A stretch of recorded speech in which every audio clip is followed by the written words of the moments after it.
All right, so after years of preparation, the U.S. military is executing a brilliant campaign against Iran, and that's the subject of the riff. So from the very beginning of the war in Iran, Democrats have vocally opposed every part of it. There's no imminent threat, they say. It will be a forever war. There has been no planning, and on and on. This has not always been the case, however. Democratic presidents like Clinton and Obama and Biden, along with Republican presidents like Reagan and Bush, and now Mr. Trump, have all said that Iran was a threat to the world. But of course, only Trump had the courage to take action in order to wipe out that threat. Of course, it's a nuclear threat. It's a terrorist threat.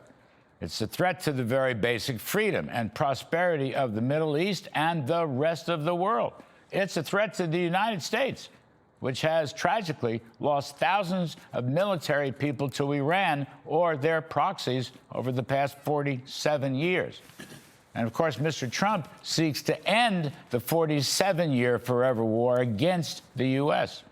And all those Democrats who keep saying there was no planning ahead of the war are insulting the U.S. military. Now, retired General Frank McKenzie, the former commander of Central Command, made this very clear, that the U.S. has been planning a campaign against Iran for many years. Here's some of what he said on one of the Sunday talk shows. These are not back-of-the-envelope calculations. These are things we've been working on for many years.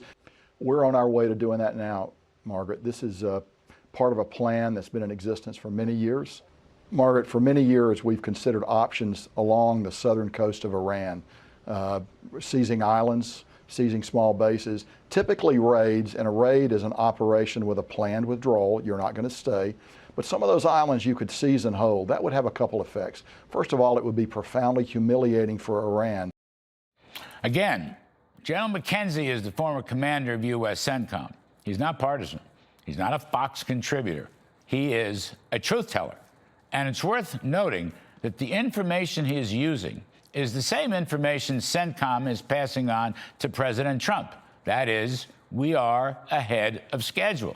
And we may be headed for a new Pentagon push to deal with Hormuz, the Iranian economy, enriched uranium. Who knows? But President Trump is keeping the heat on.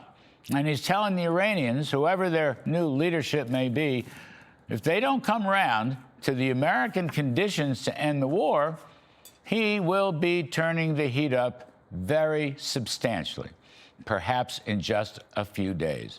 The Democratic critics and their legacy media handmaidens have the story, as usual, all wrong. The key point is that the U.S. military is executing this pre-planned mission brilliantly, and President Trump has the courage and backbone to lead it. And that is the riff.